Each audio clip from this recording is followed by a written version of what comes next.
What is up, Nets fans? Welcome to another live Brooklyn Buzz. I'm your host, Nick Fay. With me, as always, Jack Manuel. What's up, Jack? How you doing? So close, yet so far. Yeah, exactly. It was a really good game. The Nets obviously took the L 125-127 to the Raptors in Toronto, but there was a lot of positives to take away.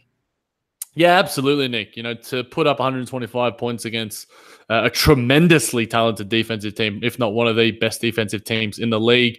D'Angelo Russell on fire, Joe Harris, Allen Crabbe on fire, Caris LeVert continuing to work his way in. It was a really good game, especially on the offensive end. The zone worked at times. It was just one of those games where it was back and forth, and it was really anyone's for the taking. And they just had that little bit more at the right point in time. Yeah, and especially against, you mentioned, just such a good team, and to be able to compete with them on the road, being down 8 in that fourth quarter late in the game, and to make it come back, go up 3, just a lot of toughness and a lot of different lineups. I thought one thing that really stuck out that I liked, and we've kind of spoke on this in the past, is having Allen Crabbe and Joe Harris out there at the same time. Oh, man, 13 threes between those two. That's a lot. It was insane. Joey Harris, 7 of 8 from the perimeter. Obviously, he had that absolutely insane highlight of my life quarter where he hit those 5 threes. He was just tremendous, and they were clearly scouting him in the second half a lot differently. They were throwing, OG Anunoby on him, Kyle Lowry. They were really making it hard for him. They didn't give him any easy shots. And, there was a couple of times he had some drives and that look away pass. I'm just like, Joey Buckets, are you D-Lo now? Yeah, no, he had a lot of good passes in that game. You're right. He really did. And I think that was probably what was really positive about the first half, the way that ball was moving around. And, a lot of people, I remember just writing like D'Angelo, they were saying, oh, he's only got like 5 points, one away from the field or whatever it might be.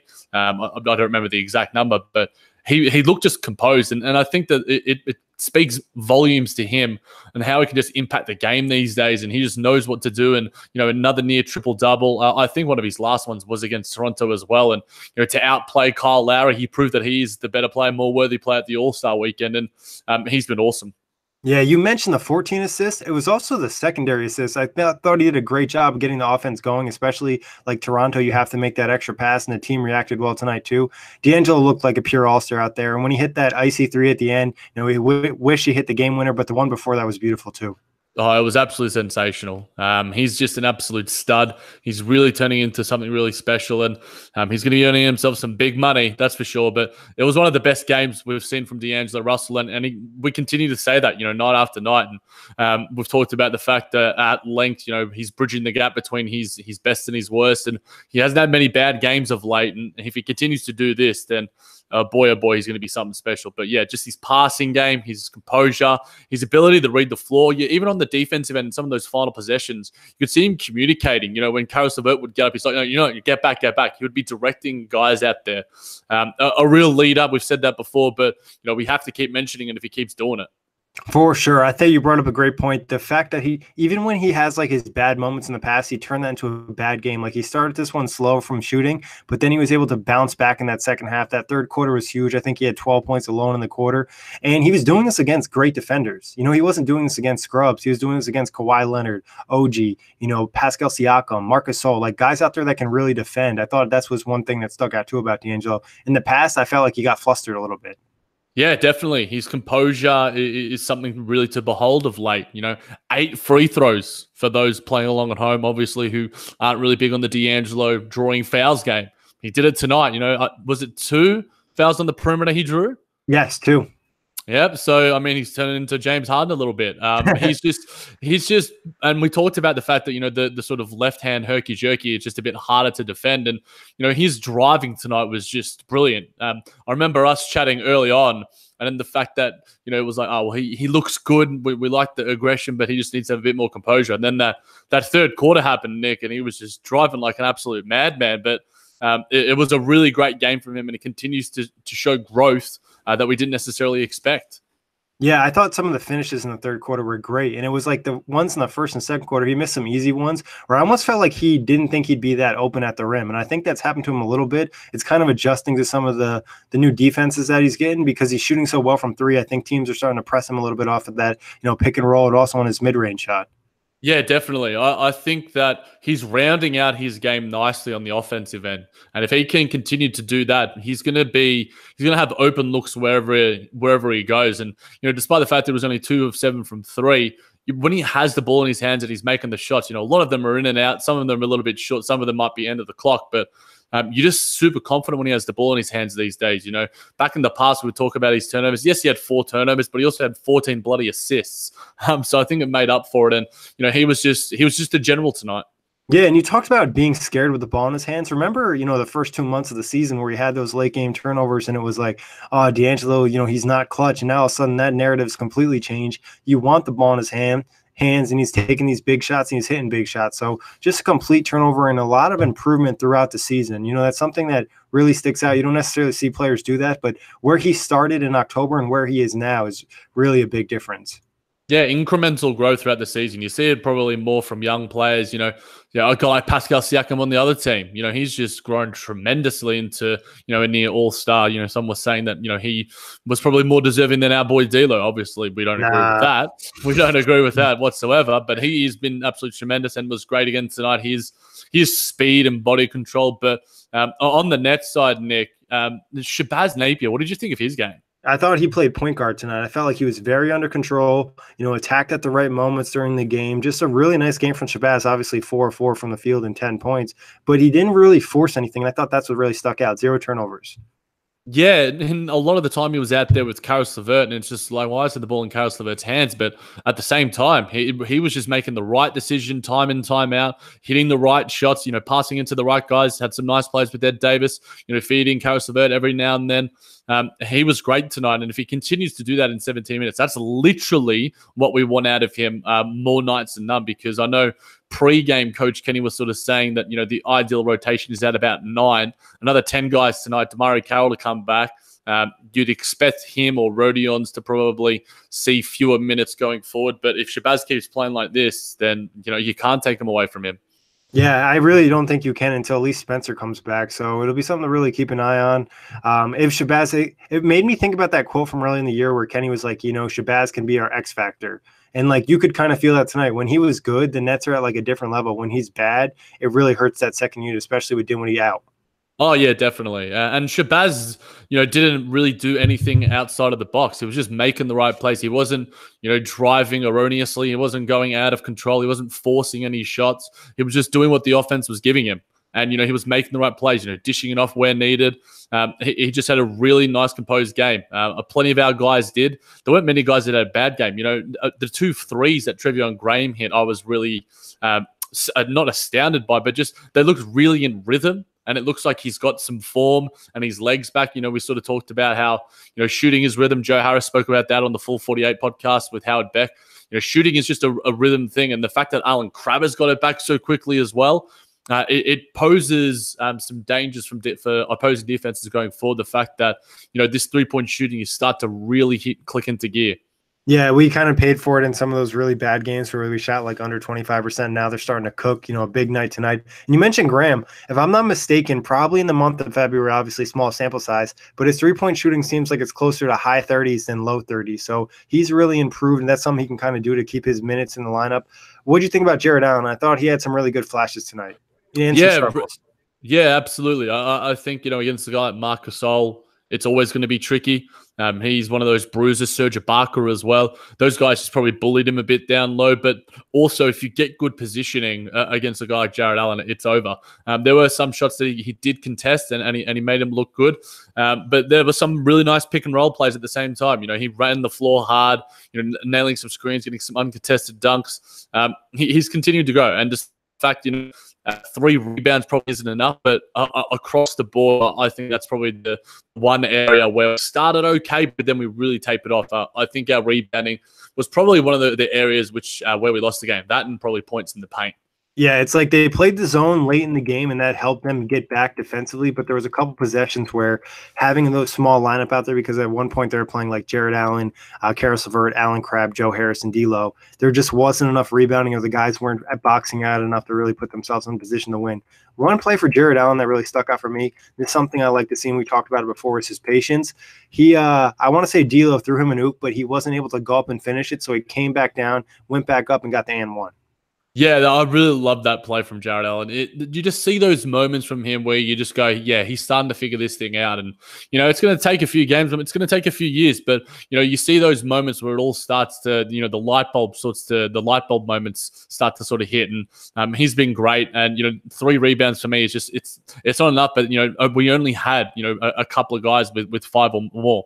D'Angelo Russell led the team in rebounds with 7. So we obviously talk about, the fact that D'Angelo's rebounding has been a sort of misgiving of Kenny in the past, but leading the way there. But at the same time, you got to have your big sort of contributing in a bit more of a way. But at the end of the day, if those are the little things, it was made up for, and then some with our shooting. So you can't have the perfect performance on all days, especially when you're going up against guys like Pascal Siakam, Serge Ibaka, Marc Gasol. These guys are really talented. Exactly. And I think the fact it was in Toronto was Marc Gasol's first home game. They had some extra energy. But like you said, Jared Allen, it's not something to necessarily worry about, because I think with muscle, he'll get better at that. Like you said, too, is, Serge Ibaka, Marc Gasol, they're big guys. They're going to body him up down low. So talking about some other guys in the team, we could talk Caris LeVert a little bit. Felt like he probably looked rustier in this game than he did in his previous performance. Rustier, but at the same time, the signs were good. The mentality was good. There was just a couple of times where it's just like the shot doesn't fall. And if that goes in, it just makes things look so much better. But you have to be encouraged by the signs. And, his aggression, his quick first step ain't gone at all. The shot looks okay. The 3 ball is one thing I'm going to be watching against Cleveland. Obviously, it's not going to be, if he doesn't shoot one, then it's lights out. But it's one thing. I want him to hit that one just to give him the confidence going forward, because we know he is a good enough 3-point shooter to make him a threat. But obviously, when you got D'Angelo Russell, who's shooting more threes than nearly anyone in the league, it sort of hurts a little bit. But I'm excited to sort of see his progress going forward. And against Cleveland, I think he had one of his best games of the season against Cleveland before that injury as well. So I'm hoping for a big performance for him heading into the break, because he doesn't have to perform at the weekend, so we're gonna have a few days off. Yeah, exactly. That's a great point. Going to Cleveland, he can definitely get some burn. And obviously, I thought it was a little surprising that he closed out the game tonight. I wasn't expecting that. I thought when we saw him pulled in the fourth quarter, that was it for the night. But you also brought up the great point. It sucks he missed the layups. He was in position. There's shots that he usually makes. Most scenarios, he's going to knock them down, and the Nets might end up winning the game. But the fact he was able to get there with such ease in so many different possessions, that first move, the first step, whatever he has, his ability to get there was just really nice to see. And then you said the 3-point shot, hopefully that starts to fall down. If it does, now the Nets are just at another level. Yeah, definitely. I mean, 5 turnovers in 23 minutes isn't ideal, but I know you probably had different thoughts to me, but I thought OG Anunoby just defended him tremendously, really got up in his grill, made it uncomfortable for him, had a couple of steals on him. Caris had some bad passes here and there as well, but OG Anunoby is a great defender on his day, one of the best in the league. I really highly rate him. Would love him on the Nets sneakily. But yeah, I think that's one thing for Caris that he can learn. You're not going to have, it's not going to be all smooth sailing in that sort of return. And to come up against Toronto, I'm glad he sort of had this. It's a learning thing. Go on to the next one against Cleveland. I don't think Cleveland has a guy even remotely close to the defensive acumen of a guy like OG Anunoby. So hopefully you can get some confidence in that one. Yeah, and talking defense, I think Caris's defense is something he instantly brings to the team. We talked about that the last show. We talked about it when he was injured in the first place. Having that presence back defensively is definitely a boost, and I think it'll improve the Nets' overall defense moving forward when he gets 100%. Oh, yeah. And I think we talked about in earlier pods the fact that, the zone does benefit him as well. There was a couple of gambles tonight that probably paid off in the first game. It didn't tonight, against Toronto.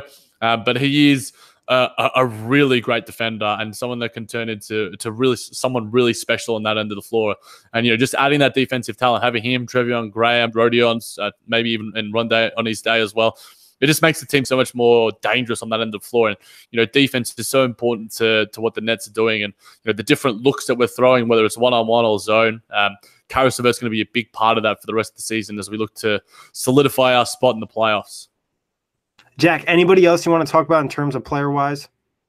Allen Crabbe, for me, Nick, was really, really, really good. Like, I think that this was one of Allen Crabbe's, obviously his best game for the season, but, I can't remember a game where it just looked like he was just confident. And, he was hitting not only like threes, but like clutch threes, like back-to-back threes to get us into the lead and to tie the game. I think that this is a tremendously good sign going forward, like we sort of mentioned, with him and Joe Harris both heating up. To have two really absolute lethal perimeter threats, you can change the looks out there. You can have Harris and Crabbe, both playing small forward or whatever it might be, even a power forward.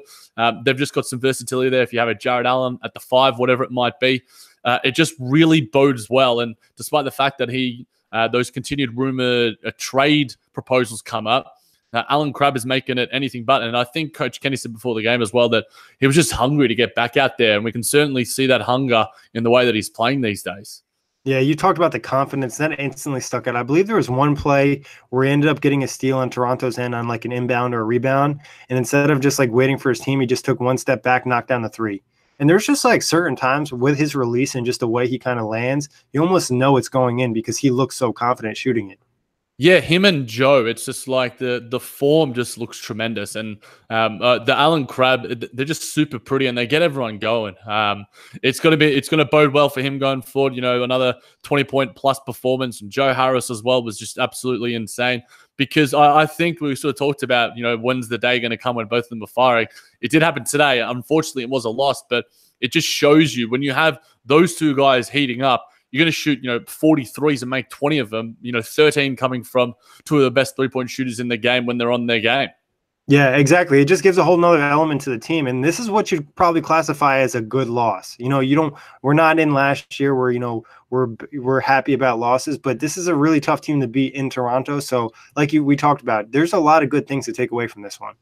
Yeah, I mean, it's a hard pill to swallow to find positives in a loss, and that was probably what we would sort of talk about more last season, the season before, just finding little minor victories. But I'm still a little bit frustrated because I thought we could have had it there, but at the same time, there were plenty of positives to come from it. Toronto at home, all the wave of general positivity was heading their way, and you'd expect them to get the win, but. We're a very good team and we continue to prove that. Hopefully, we just continue to maintain and hopefully this gives us a little bit of momentum because despite the fact that we had the loss, like you said, Nick, so many great signs from so many great players and different parts of the floor. As long as we can fine-tune some things, rebounding, points in the paint, a little bit of defensive issues here and there, then we should be going really well heading into the All-Star break. Hopefully just a really solid showing against Cleveland just to give us some momentum. Yeah, and I even think just making some of the missed layups they had in this game, obviously some of that was D'Lo missing early on, Karis LeVert having the rust, but just knocking down some of those extra shots that you missed, obviously shooting 50% from 3, I really can't complain. But Jack, talking about that Cleveland game, what do you want to see? Do you want to see just a game where the Nets kind of dominate them from quarter 1 to 4? Yeah, I just want to see positive signs all around, Nick. If we win by double digits, awesome. If we happen to win by 8 or whatever, as long as we get the win and as long as we play good basketball, as long as we're rebounding the ball, we're attacking, forcing the issue, drawing some turnovers here and there. And I think the number one player we want to see, some really good form was, it's obvious. It's your boy, Karis LeVert, because a lot of our other guys we sort of talked about are rounding into some really good form. We had that little bit of a lull with that sort of losing streak, losing to Chicago when we probably shouldn't have. But again, that win against Denver probably makes up for it. So there's been ups and downs heading into this All-Star break. So you want to finish on a good note and hopefully Karis LeVert can have a good game. And if Damari Carroll's back, I'm going to be really intrigued to see the rotation as well. Yeah, that's a great point. Not even having Damari tonight against Toronto, who's been a big piece, especially over the last 2 months and all the winning, and obviously that being his former team. So good to probably get Damari some extra rest before the All-Star break too. Jack, Markieff Morris, I think, was clear to play basketball today. Do you think you will expect the Nets to be mentioned in some of the rumors? Funnily enough, our boy Blue Skies asked, and he said he's definitely open to embrace the Markieff Morris idea. I am to an extent, Nick, but I'm almost just as open to the fact that, we just keep what we've got going. I don't think and I know everyone's just open to the fact that, but if he comes in and he takes, say, Rondé's minutes, which is probably the most logical guy in all of our eyes, does that change the team chemistry for the worse? And does that make things go backwards in that sort of sense? Because that's where we have a leg up on so many other teams. His brother Marcus was sort of talking about the fact that, there's teams celebrating on the bench and there's teams just loving everything. That's where we want to be. I'm pretty sure he's talking about the Brooklyn Nets. Our bench celebrations have gotten thousands of retweets on bloody Bleacher Report and stuff. So I think that if it's worth a gamble, if he's on board, I'm not 100% sure. I'm not 100% in. I'm more with, ride with what you got and see how it goes, because I think I'd rather wait for the offseason. It could change by a day. We could have an injury here and there. But with the depth and the rotation that we have right now, it's hard to see fitting in a guy like Markieff. And I'm sort of repeating myself. I know you've probably thought the same as well, Nick, but we'll keep saying it until Markieff gets picked up, I guess. Yeah, I guess it's pretty. I kind of agree with you, Jack. I don't think there's like a ton of interest in there, and there's a chance of messing up the chemistry. And it's not like Markieff was the most liked guy in Washington, so I think that's always something to consider too. And is he going to get a ton of minutes? And like we've kind of talked about before, a lot of these buyout guys are going to the biggest opportunity for themselves. Another guy that's been rumored to possibly be on the buyout market, Anthony Tolliver. It hasn't happened yet, but there was some rumblings about that. Yeah, he'd be great. I think Anthony Tolliver is a guy that, could see, I think play a slightly upgraded version of what Dante Cunningham was last season. And I think his three ball is good. I think it provides some good defense. I would much rather have a guy like him on the roster. And he just seems to be that sort of vet that would just buy in and just fit in along guys like Damari Carroll, Jared Dudley, those sort of guys. If that does end up happening, I'm definitely in on the Anthony Tolliver experience. Yeah, and he's been known as one of the best locker room guys in the NBA. I know teams like flew out to him on the first night of free agency just because he's such a big locker room presence and the fit he has in the NBA. And obviously, we just have to bring up, Jeremy Lin was bought out. So I would think there's a possibility of Dwayne Dedmon getting bought out, right? Yeah, I mean, it was strange. Why wouldn't you do, if you're Atlanta and Travis Schlenk, why wouldn't you just make the move in the first place? Toronto would probably throw in a second rounder of some sort. Maybe they don't want to give up any assets, and they're too busy giving their second rounders to us. I don't know. But if there's a team offering anything for Dwayne Dedmon, sure, you just do it. But I'm not necessarily Travis Schlenk. I'm not in the inner workings of the Atlanta front office. But if Dwayne Dedmon's there as well, I think if we're ranking those three, I'm going Tolliver, Dedmon, and Morris in terms of fit. The reason Tolliver, because I think Tolliver would willingly take a backseat role and would happily just fit into this system and would enjoy it even if he's not playing, elevated minutes. Whereas I think a guy like Dedmon and especially a guy like Morris are going to want those minutes, because whether they're wanting a new contract or whatever it might be, they just seem like to be those sort of guys that are just going to need to get their reps on the court. Yeah, no, that's a great point, especially guys playing for their next contract. Tolliver's such a vet. He's not really worrying about that quite as much, where he knows his impact's felt in other ways. The only thing I can think of from Atlanta's perspective is they couldn't find anybody that would give them an expiring contract, and they wanted to go into the offseason with cap space. Yeah, I mean, it makes sense. But at the end of the day, it's about our nets and how these guys can help us if we make those moves.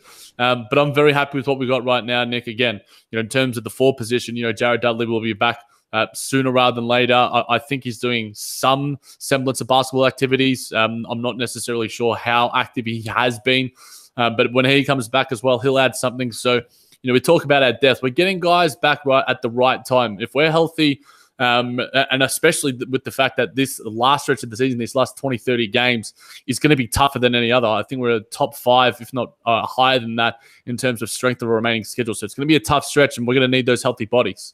100%. And I think just the one positive thing to think about depth-wise, if they do get healthy, and I was thinking about this during the game, no matter who they start or whoever's, playing, it's probably going to be D'Lo and LeVert at the end of the year. You're going to bring Dinwiddie off the bench. Like, you're bringing off a fringe all-star off the bench. Like, that's a really good thing to have, and that could really change the game for the team when sometimes things don't go great with the first unit. Yeah, I mean, you compare that maybe to a team like the Los Angeles Clippers, who have a guy like Lou Williams in reserve, who is, all-star worthy, probably should have been there last season. And Spencer Dinwiddie had plenty of talk there as well. Charles Barkley's biggest fan. So I think so random. It is weird, but I'll take it. He doesn't know how to say his name, but he likes him. Cool. I'm just all about the Nets getting credit where credit is deserved. But speaking of that, Nick, Spencer Dinwiddie's comments were pretty cool. The fact that he's like, I'm going to be the best left-handed shooter, in the league behind D'Angelo Russell. We talked about this. I said he'd do it, and he was also saying that the athletic staff and the training staff are getting him running a lot. And we said that as well, the fact that he's going to stay fit.